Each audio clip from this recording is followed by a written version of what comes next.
Chapter 72 Pen and Inkstand by Hans Christian Andersen. The following remark was made in a poet's room as the speaker looked at the inkstand that stood upon his table. It is marvelous all that can come out of that inkstand. What will it produce next? Yes, it is marvelous. So it is, exclaimed the inkstand. It is incomprehensible. That is what I always say. It was thus that the inkstand addressed itself to the pen and to everything else that could hear it on the table. It is really astonishing all that can come from me. It is almost incredible. I positively do not know myself what the next thing may be when a person begins to dip into me. One drop of me serves for half a side of paper, and what may not then appear upon it? I am certainly something extraordinary. From me proceed all the works of the poets, these animated beings whom people think they recognize, these deep feelings, that gay humor, these charming descriptions of nature. I do not understand them myself, for I know nothing about nature, but still it is all in me. From me have gone forth, and still go forth, these warrior hosts, these lovely maidens, these bold knights on snorting steeds, those droll characters in humbler life. The fact is, however, that I do not know anything about them myself. I assure you they are not my ideas. You are right there, replied the pen.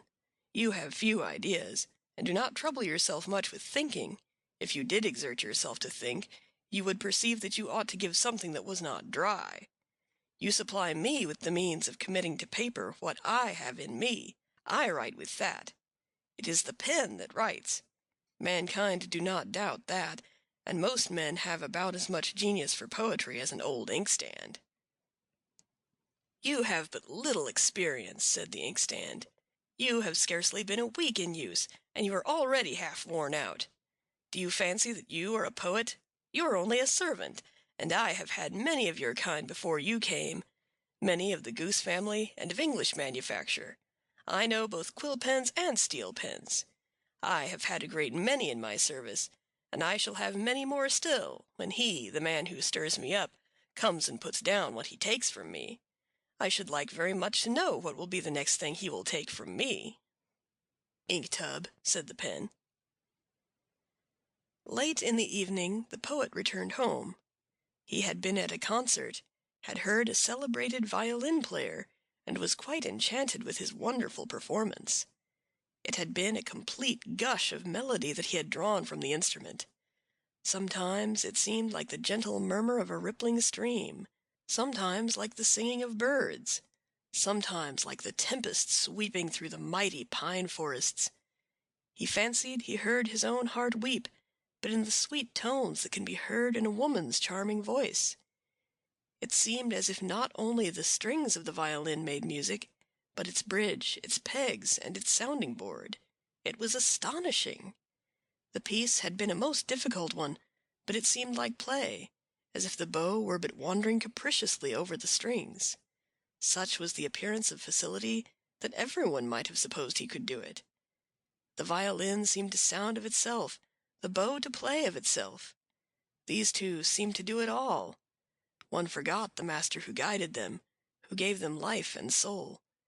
Yes, they forgot the master, but the poet thought of him. He named him and wrote down his thoughts as follows. How foolish it would be of the violin and the bow were they to be vain in their performance. And yet this is what so often we of the human species are. Poets, artists, those who make discoveries in science, military and naval commanders, we are all proud of ourselves, and yet we are all only the instruments in our Lord's hands. To him alone be the glory. We have nothing to arrogate to ourselves. This was what the poet wrote, and he headed it with, "The Master and the Instruments." "Well, madam," said the pen to the inkstand when they were again alone, "you heard him read aloud what I had written?" "Yes, what I gave you to write," said the inkstand. "It was a hit at you for your conceit. Strange that you cannot see that people make a fool of you. I gave you that hit pretty cleverly. I confess, though, it was rather malicious." "Ink holder!" cried the pen. "Writing stick!" cried the inkstand. They both felt assured that they had answered well, and it is a pleasant reflection that one has made a smart reply. One sleeps comfortably after it, and they both went to sleep. But the poet could not sleep. His thoughts welded forth like the tones from the violin, trilling like pearls, rushing like a storm through the forest. He recognized the feeling of his own heart. He perceived the gleam from the everlasting Master. To him alone be the glory. End of chapter 72.